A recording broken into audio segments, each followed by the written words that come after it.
जय जय धूलिपाड़ा, जय धूलिपाड़ा, जय जय धूलिपाड़ा, जय धूलिपाड़ा, जय जय धूलिपाड़ा, जय धूलिपाड़ा, जय जय धूलिपाड़ा।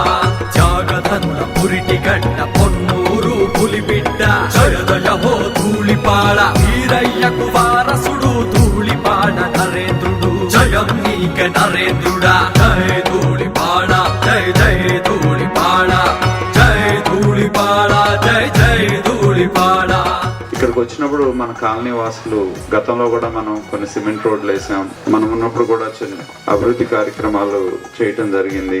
అలాగే ఈ ప్రభుత్వం వచ్చిన తర్వాత నేను అనుకోవటం కట్టిన ఒకే ఒక్క కాలువ, ఈ కాలనీలో ఒక్క కాలువ కట్టుంటారేమో, కట్టిన తర్వాత నీళ్ళన్నా సరిగ్గా వెళ్తాయనంటే మన పెద్దవాళ్ళు చెప్పేదాని ప్రకారం నీళ్లు కూడా సరిగ్గా వెళ్ళకపోవటం మూలన దోమలు వీటన్నిటి మూలన చాలా ఇబ్బందులు ఎదుర్కొంటూ ఉన్నాం అని చెప్పారు। కాబట్టి వాటిని ఈ కాలనీలో ఉన్న రోడ్లు కావచ్చు, డ్రైన్లు కావచ్చు, సమస్యలు ఏమైనా అయితే ఉన్నాయో వాటన్నిటిని పరిష్కారం చేస్తాం। ఈ కాలనీ ప్రోబిటరీ లిస్ట్ లో ఉండటం మూలన స్థలాలు రిజిస్టర్ కావటం లేదనే మాట చెప్పడం జరిగింది। కాబట్టి అవి రేపు రాగానే వెంటనే దాన్ని 22A కింద తీసివేసి మీ ప్లాట్లు మీరు రిజిస్టర్ చేసుకునే విధంగా చేస్తాం।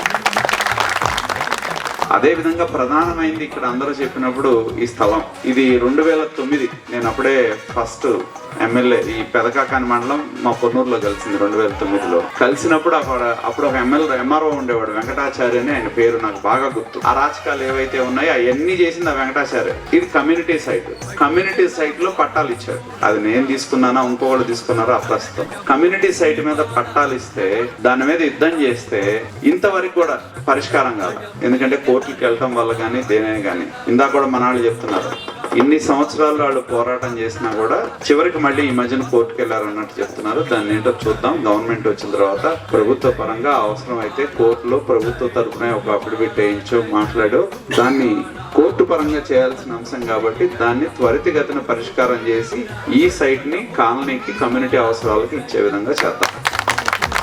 ఎందుకంటే దీని చరిత్ర అంతా నాకు తెలుసు కాబట్టి నేను మీ అందరినీ కూడా కోరేది ఏంటంటే ప్రతి ఒక్కరూ సహకరించండి, మీ సహకారంతోనే ఈ అరాచక పాలన అంతమవుతుంది।